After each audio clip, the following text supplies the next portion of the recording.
Very much, Mr. Deputy Speaker. I rise tonight to talk about the Royal Humane Society of Australia. The formation of this society was first publicly suggested in a letter written by Mr. John Wilkes referring to the loss of life and selfless heroism displayed at the wreck of the pilot schooner Rip and published in the Argus on the 24th of July 1873 under the nom de plume Nero. Preliminary meetings have been held at the instigation of the Honourable George Coppin MLC, and the Society was formally inaugurated as the Victorian Humane Society at a public meeting in the Town Hall, Melbourne, presided over by the Right Worshipful the Mayor Alderman J. McElwraith on the 28th of September 1874, just 100 years after the foundation of the Royal Humane Society in England. In 1878, in response to several applications, the directors decided to extend the Society's operations, after which date the awards of the Society were so frequently applied for and so much appreciated throughout Australasia that the directors judged that it would be more appropriate if the title of the Society were altered. Accordingly, in the year 1882, the directors obtained through His Excellency the Marquis of Normanby, the then Governor of Victoria, the consent of Her Majesty the Queen to assume the title of the Royal Humane Society of Australasia, with the view to making the Society federal in character as well as in name. The directors in the following year obtained the patronage and cooperation of the other governors and governments, and in the year 1886, the Society was completely federated throughout the whole of Australasia and Fiji, thereby becoming the first federal institution in Australia. Since its inception, the Society has taken pride in being non-political, non-sectarian, and in having the support of all governments, federal and state, of whatever political creed. And I've been privileged enough this evening, along with my dear friend and colleague from the Northern Territory Police Negotiation Unit, Senior Constable Linda Ferrand, to be recognised by the Royal Humane Society. And I'm humbled that such an organisation of such high esteem heard about Linda and I, never mind sought us out to recognise our service. Linda and I were deeply honoured when we were the second recipients of the Police National Bravery Awards, and seeing as I'm now able to recognise both Linda and the entire police community who work to make things better for our officers in this place, I'll take that opportunity. Since the actions Linda and I were recognised for, I've transitioned into a somewhat tumultuous entrance into the infancy of a political career. And I can honestly say it's cemented my view that there are no harder workers who will do more for less than police and our brothers and sisters in health, the fire service and the Territory Emergency Service. Without a doubt, receiving the National Police Bravery Award was the proudest moment of my career, and receiving this medal from the Royal Humane Society is the icing on the cake for Linda and I. It was even more of an honour to share the stage with her, and it's a shame that her and our families can't be here because of the COVID restrictions. I thank Assistant Commissioner Travis Worst, the Mayor of Palmerston, Her Worship Athena Pascoe-Bell, and the Leader of the Opposition for attending as well, and Her Honour the Honourable Vicky O'Halloran, Administrator of the Northern Territory, and Mr Craig O'Halloran. Linda and I have been to most of our deployments as police negotiators together over more than several years, and there was no one I would rather be standing next to in a situation like the one we had to deal with. And I firmly believe that it was our work as a team leading us to a successful outcome.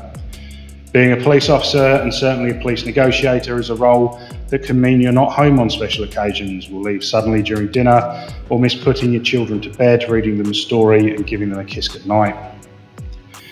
Very few jurisdictions have full-time negotiation units, and their capability relies on members of the police who step forward and volunteer to make that sacrifice in addition to their normal duties. So it was the Northern Territory's dry season when Linda and I were at our homes off duty when the phones rang that night. It's about 7 p.m. Normal Tuesday night, I was in the process of putting my children to bed, and a friend had come over for a chat when we got the call that it was a negotiator call out. We were told that a young distressed person was standing on the edge of a cliff seeking to end his life. Our colleagues from the Darwin Police Station General Duties were attempting to talk to him, but he was not engaging and appeared to be psyching himself up to complete the task.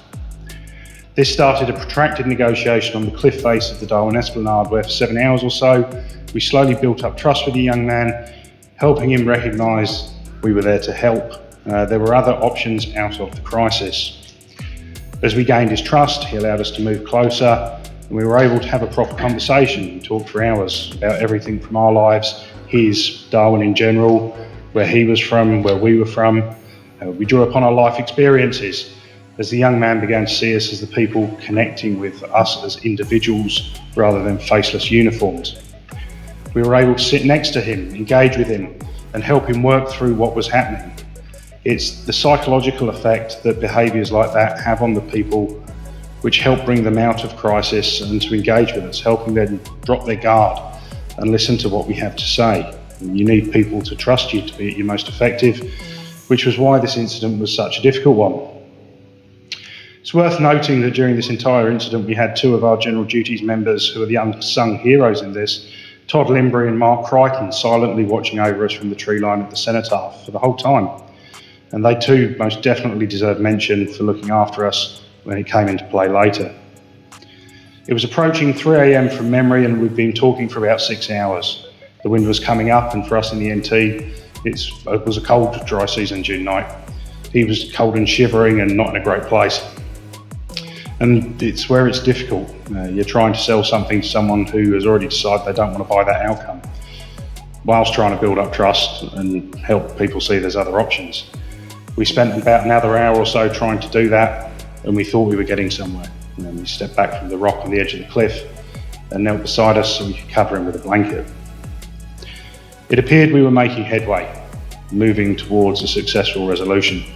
And then for reasons that I'll never be able to completely fathom, something changed.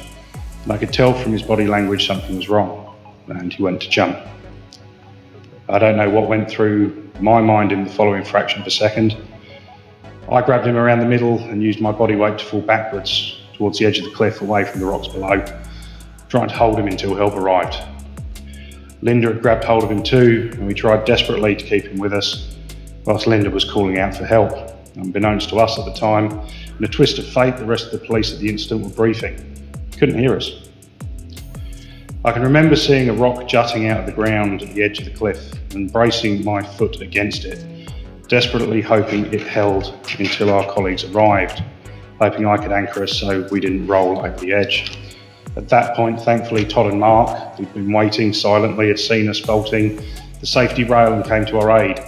We slowly edged away from the cliff and carried him towards the safety rail, and our colleagues from the Territory Response Group, who helped carry him over to his mother, the ambulance staff, and to get the help that he desperately needed.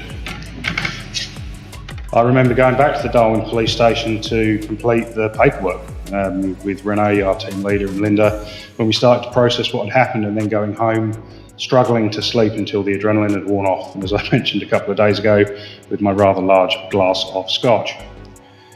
I remember watching the body-worn video from Todd and feeling sick to my stomach about what would have happened if it had all gone wrong. You don't think about that at the time. What life would have been like for our children. Would my youngest have remembered me? How would Linda's children and her husband manage without her? We both reflected about this after the fact, and I know that Linda was having the same thoughts and feelings as I was while we tried to process the events of that night.